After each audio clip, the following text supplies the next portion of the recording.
All right, guys, you asked for it. This is the one and only Firehawk right here, Bruce Hawkins, Hawks Motorsports. So Bruce, man, I mean, this is one of the elite cars, man. Tell us a little bit about it, why it's so special. So these cars are real special. Of course, any third-gen guy knows they made 25 of these cars. 27 serial number cars 18 and 23 were canceled, never did. And then you had 11 of the cars that had the elusive competition package, which consisted of a lightweight aluminum hood, Ferrari F40 Brembo brakes. You had standard Recaro racing seat for the driver's side, and an optional Recaro for the passenger side seat was available. Man. And then some of the cars even have, odd little intricate details such as modified intakes. And, there's one with an aluminum fuel cell. You had, of course, the roll cage with the competition car. Yeah. The really neat thing about this car is this car was originally purchased as a gentleman's retirement. And it was just never driven. It was bought and put up in a garage, and it's got 62 original miles on it. So what? It's a time capsule. 62 original miles. Yeah. Man, so you this is something you just got to preserve. Yeah, special. I mean, I really like these cars. These cars are kind of my niche, and we got some future plans that we'll be announcing later that we're hoping to be able to make come to pass. And these cars for me are just, I'm a Firebird Formula fan first and foremost. I like the third-gen Camaros and the Trans Ams. I'm a third-gen guy. I have been for 22 years. Yeah. But these Firehawks are just something special to me. Man, I tell you, I kind of feel like I need a bird in my life these days, man. It'll make you want one. Yeah, I'm telling you, man, because now this roll bar, because I know you sell like the bolt-in one like Jason Bowles, right? Yep. So is this similar to that? So it's a pretty close reproduction copy. There are a small few minor details that are different. Okay. That just so I know what the difference between an original cage is and a reproduction cage. Yep. But the rear seat delete panels, we actually make that a version of this cage, and the rear seat delete panels that are available at Hawks Motorsports. Yeah. We reproduced the wheels in an 18x10 version. Those are great. Those are beautiful wheels. The aluminum hood on these cars are real special. Oh wow. They're kind of hard to come out with. They're signified by a particular letter, which letter A, which signifies the aluminum hood, and of course you can tell by picking the car up that it's different. Yeah. Man, so can I just feel? Oh man, it feels so nice. Gosh. Right, but these are cool cars just because they obviously exclusivity to the reason it's supposed to be planned is they were going to build 250 cars, and I personally think due to poor marketing and in the middle of the Desert Storm War back in '91 and '92 that they had a high price tag on them. Wow. And they only sold 25 examples. So when you only sell 25 examples of something, later on they get very sought after. These are just really, really special cars. Yeah. Now this tune port is different, right? Yeah, the intake manifold was exclusive. It was developed with SLP and a gentleman named, I think his name was Ray Falconeer. Originally developed this intake manifold. It's supposed to be good for like 40 or 50 extra horsepower. Pretty neat piece, and then SLP unfortunately experienced a fire, I think, in '97, and a lot of the extra parts that they had that they were selling at times through Summit Racing and over GM Performance Parts counters, a lot of those parts got destroyed in that fire, so then that made the parts even more rare. Yeah. So these are just a super rare car, super neat car. Man. Super special example. All the cars are really low mile cars. Is this something you chased a long time to buy, or? I own a few of these cars. The first car that I purchased was one of the 25 cars they built 4 colored cars. Yeah. And the first car that I purchased was the dark polo green car with tan interior.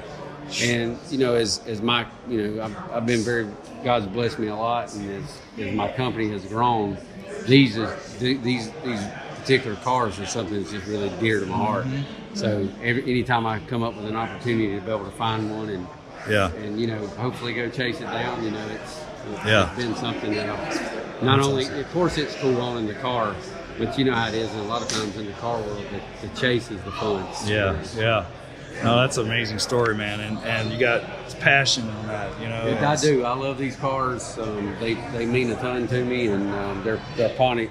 In my opinion, you know, Pontiac was always really big into racing and performance, and in our era of car, this car was the pinnacle. Wow.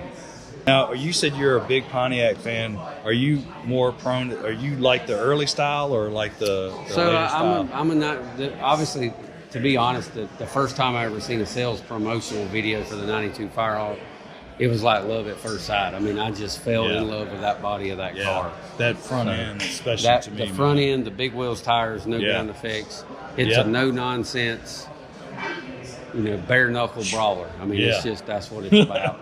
Of course, we do, you know, we're known pretty much worldwide for, you know, a lot of the LS conversions that we do on these cars. And you did a great, man. Like I've helped Jason a couple of times. And I was like, wow, like this is, you know, a couple cool, you know, I could tell, man, it was like, okay, these guys. Well, and you can understand too, doing your car yourself. When you go back and see a car done correctly, you know the hours it takes to do it. You never can charge for all the hours. You never can. No, and it is, man. It's just like one little thing just snowballs, and all of a sudden it's like this one little thing. And for me though, it was my first, and I had to do it like 3 different times to get it right. So you know, you just keep evolving. You know, and that's the thing you get when you come to somebody, you know, a company like Hawks Motorsports.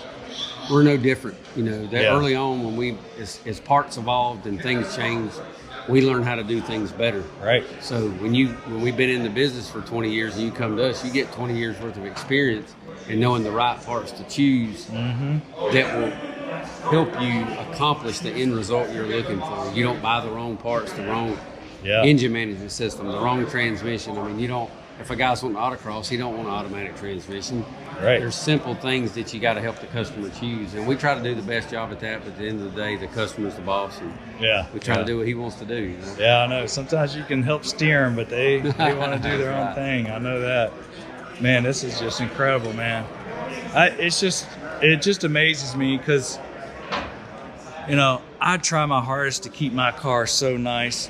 You know, I drive it a lot, but it's just seeing these preserved cars like this, I just have so much appreciation for it, you know. Well, yeah, and they have their own. You don't get to, you know, it would be lovely to be able to take this car out and just pound on it, but you know, tires are too old, number one. But you know, you just at this point you don't want to abuse it. That's the special thing with these cars is, I mean, they were built to be race cars. You know, these are special cars. Wow. Yeah. They were built to be race cars, and you know, like you said, no nonsense, no ground. You know, it's just, man, power, handling, and just that mean. Yeah, and you got to go back. You got to think when these cars come out. Cars weren't fast back then like they are today. Cars today are fast. I mean, if you ain't got 600-700 horsepower today, you're not. I mean, you're kind of at the bottom if you have that power level. Yeah, so, I know. I used to think, you know, with my car, I was like, my car's mid-level now. You know, it's like. Well, you know, the street car, you know, I think, you know, you get between 700 and 800 wheel horsepower. I mean, there's that to me, that's about the pinnacle for a street car because you start getting into a really dangerous position, having a lot more power than that. And I like the flex fuel because I'll just put 93 in it. It'll bump it down to like 640 to the wheel instead of like, you know, 720. That's right. You know, and I drive 93 on it. But, man, I really appreciate you spending some time with us in Fireball Mullet, and man, it's great to see this car. And you know, I know everybody's been asking me, please get some footage of the Firehawk. So you know, I really appreciate. Well, I'm taking the glad time. we were able to bring it out. We appreciate all the customer support. You know, man. Through the years with our company, and appreciate our customer base, and Yeah. hope you guys will continue to support us. And hopefully there'll be a lot more products coming out. We got some pretty cool plans. Parts coming out in the next 2 years. So nice. Well, I can tell you, you know, I know there's all kinds of critics and everything else, but I really appreciate about Hawks is, man, you know, just like your dash that you came out with Dakota Digital, I use that as an example, right? I called Speed Hut, Dakota Digital. I was trying to get basically what you had done a while back, and they were like, Stan, I don't even know you. Just go on, man. Like, I was trying to do that exact same thing. So I can appreciate when I see the Hawks logo, and I said, you know what, Hawks elevates. They brought that to this market. You know, we'll talk. You know, we're gonna do a seminar tomorrow, and we'll talk a little bit about that. You know, yeah. I appreciate you guys recognizing that. At the same token, it's not just Hawks Motorsports. It takes the customer base. Without the customer base understanding, you know, think about what inflation's done and how prices of things have went up. Example, I mean, a taillight back in '92, a Trans Am taillight was $600 per side. Well, today, if you made that in a reproduction part, people would think it's expensive, but that was $600 25 years ago. Well, that's a good point. Yeah. So you got to, you know, and I get it. Everybody wants, you know, a bang for the buck, or they want the best economical value. But at the token, if you want parts for your car, if you want the aftermarket to support it, you got to support the aftermarket. Yeah. And you know, I know there's a lot of companies now starting to get on board with starting to make parts for these cars and starting to support them. But you know, we were supporting third gen F bodies 22 years ago when nobody was. Yeah. So you know, well, you guys hooked me up for this because I've been buying stuff. Like I bought the under panels, and that was brand new. I never had one with the fuse thing, and when I did my LS swap, that was one of those examples. I cut out the whole I got your the mount plate for the drive-by-wire, but then I cut out like so much of it that my foot was kind of hanging up under the panel. So I bought another one for the show, and I was like, okay, I'm just gonna make a little slit here. I'm gonna mount it up, but that's an example. And that was like when it came in, I was like it's like brand new, you know. And it was like, man, this thing just fit great. Yeah, so I mean, the difference I think with me is I get frustrated sometimes, if I'm honest, you know, and I want to educate the customer base on what it really takes to produce a product, you know, and because I think the general consumer mindset is, you know, a company makes a product, they don't spend any money, and then they make tons of money. Yeah. And it does need to be profitable, but the upfront cost alone and the constant tooling changes, I mean, it's expensive. Some parts are, you know, well into six figures to develop that part. But then when that part comes to market for $150 or $200 and everybody thinks it's expensive, well, I just spent six figures to get it. It's going to take you 3 years to break even. Yeah, come on, guys. You know, if you're lucky. Right. Well, those wheels, I think I bought my US Mags, I think before you came out with those wheels, because it was kind of the idea I had. Like I wanted kind of a modern version of the stock wheels. So I bought the US Mags, but when you came out with those wheels, man, those single line golds, man, on 17-inch is fire. I mean, they look great, man. Well, I appreciate that. Yeah. We need to get a set of them on your car. I think I'm a little too deep in wheels now, man. Maybe my next one, maybe my Bird. How about that? Okay. Yeah. Well, we'll help you. Well, with the Bird, I like, you know, the 18s that you had. You know, I think, did you guys partner with Forge Line on that? So the 18, you talking about the Ronald wheels? Yeah. So what I did is that we didn't partner with them. So we have exclusive rights. They'll do a fully forged wheel. Yeah. It's a very expensive wheel, any custom offset. But what I did is, before I got the wheel offset right to get an 18 by 10 that'll bolt directly on this car with no modification, is I built 4 sets of forged lines. Yeah. You know what forged line wheels cost? Yeah. So that was my initial upfront cost just to get the size that I wanted. Mm-hmm. Then we reproduced the wheel. Wow. So works good. No, that's huge, man. And wheels, the right fitment on wheels is just, you know, like I measured twice, and like, you know, when I did my US Mag, I was like, man, I had to measure and all this other stuff. I said, if I screw this up, I can't send them back, you know? So it's like, it takes a lot. And I'll be honest with you, I don't care how good you are, how many times you measure. The third set of wheels you put on the car, if you could magically make them appear, that's kind of what we did with the help of Forged Line. Yeah. You still want to change it. The last set of wheels that we actually produced for that run. Wow. The third set, we made another change to make the fourth set. Wow. To get it perfect. And you know what that change was? A 1/16 of an inch. A 1/16 of an inch. I spent $6,000 more to get a 1/16 of an inch just to prove that it would fit. Then we went to production. Then we made tooling. Then we made an inventory stocking order. Oh my gosh. So, I had no idea. That's actually really, I think that message needs to get out more. You know, it's because, you know, it's like we're all kind of in it together. You know, it's. I mean, I have a place. The customer base has a place. And, You know, I think customer education probably needs to get a little bit better, and hopefully I'll answer some of those questions tomorrow in the seminar. And, that'd be cool. You know, I want to kind of give a little bit of insight inside Hawks Motorsports and explain to some people what everyday business is like, you know, so they can have a little bit better comprehension. Yeah. Because, you know, sometimes that understanding helps a lot. Understand, why haven't I got my order yet? Especially, you know, post-COVID or pandemic, it's crazy. Yeah.